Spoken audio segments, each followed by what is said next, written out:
सरे रहज़ जो रखा था कोई सा ऐसा था, दिल की दीवार पे चपटा कोई नक्शा सा था। मैंने फिर हाथ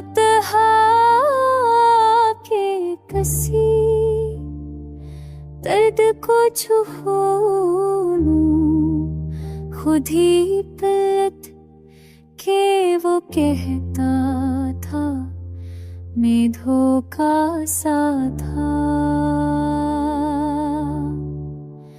कौन सी याद ने आकर मुझे बेहद रुलाया, बादलों में भीगता चेहरा मारा तन्हा सा था।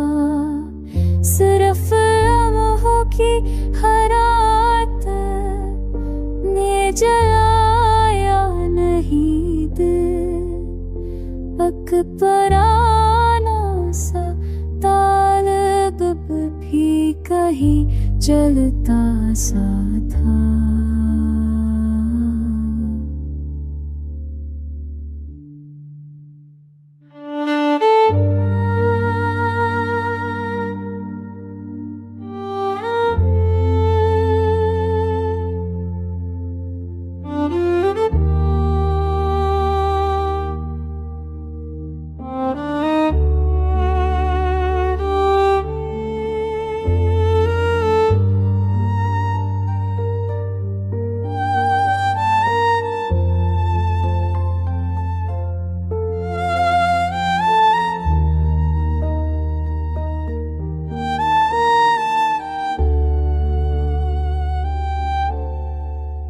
खामोशी ने भी अजब भागदाई मेरे पर, शोर सब भूल के ये मैं खुद में ही गुम होता सा था।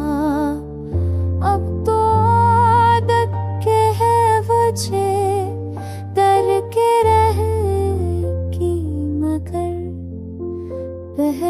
पहले तो ये ज़ख्मों का सफर कठिन सा था।